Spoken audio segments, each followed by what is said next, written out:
Hello guys and welcome back to another interview of the CPC Season 4. Today I have with me a long-time CPC player, and I think one of most of you guys will know him. He's a recruiter, you could say it, for the CPC, and also just a really cool guy, and that's Will. Say hi to the fans, man. What's up, guys? This is Rizzy Pow. No, what's up, guys? This is WilltheRNGLord here. So Will, how do you feel about your performance of the last season?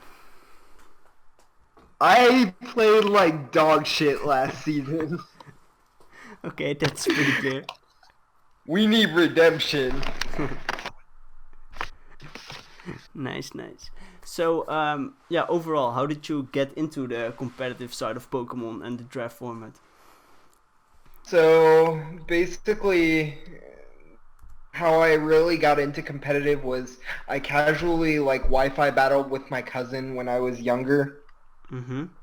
And then I got into the GBA like after I sold my DS a while ago, and I just started like watching a lot of YouTube. So I watched like season 1 of the GBA, and I thought it was a really cool idea. And then I found Showdown, and then actually Volume, who's a coach in this league in CPC in season 2, and that be found in the lobby chat on Showdown for people who wanted to join like a GBA type thing. And after watching season 1 of the GBA, I'm like, sure, I'll join. And that's kind of how I got into league format. That was my first league, CPC season 2. Nice. And yeah. Mm-hmm. Yeah, I think most of the guys just started with watching like either UCL if they are not that long in draft league format, or just started by watching the GBA. But after like the CPC, how is your draft experience so far?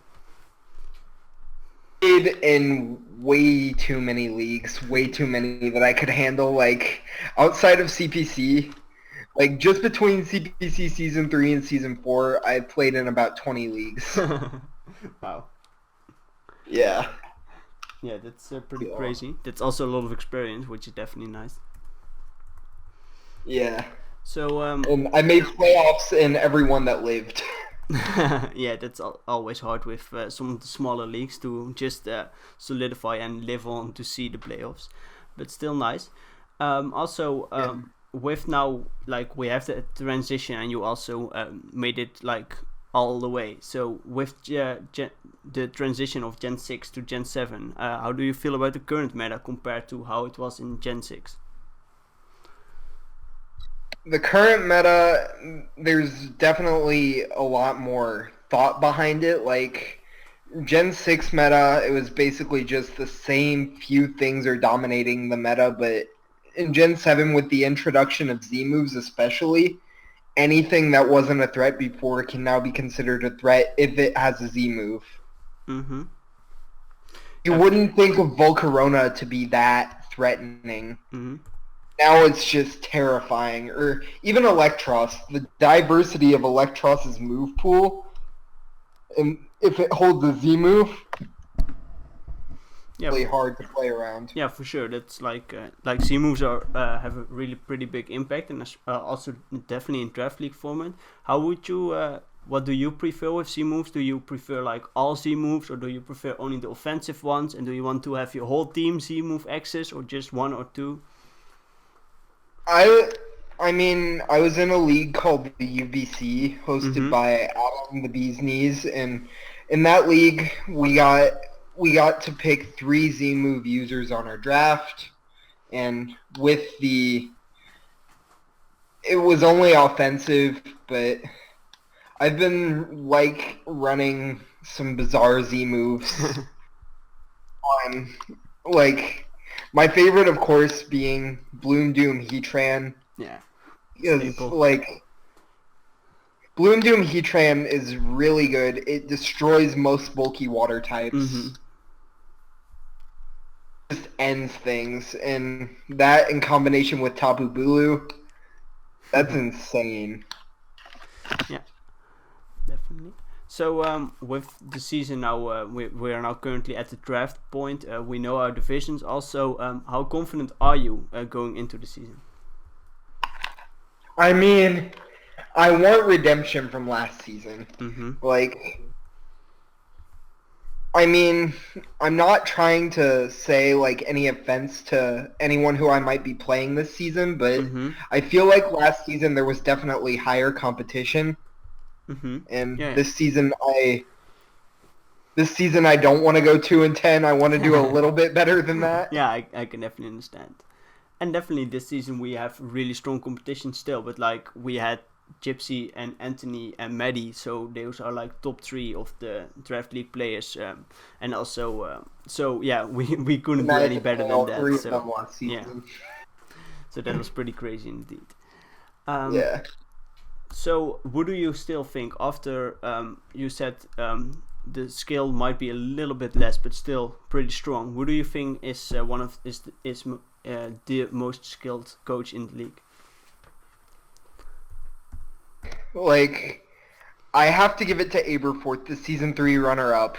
He's in my division, and we had 2 amazingly close games last season, so I want to kind of settle the score with him. I can understand. Yeah. He's in my division again, so nice. He and I gotta have a rematch. Yeah. Is there also someone by any chance you don't want to play this season? Someone I don't want to play. I don't want to play a 12 QSD, but I know I'm gonna have to because he's in my conference. Yeah, that's for sure. Yeah. Diggersby has no switches. Yeah, you will definitely prove that time and time again. Yeah. So I think, yeah, that's pretty much all the questions I had. It was a fairly short interview. I don't know if there's anything you want to say to the fans or just to someone. Nah, except Aberforth, prepare your anus. So as last one, yeah, just for the viewers, what's your YouTube channel? What's your Twitter? How can they contact you if they want? WilltheRNGLord on YouTube, Twitter, Will #2840 because that's my Discord tag. I don't really get on Twitter very much, so yeah. Otherwise, Skype, MaxOrKor6. Sounds good. So I think that's all for now, guys.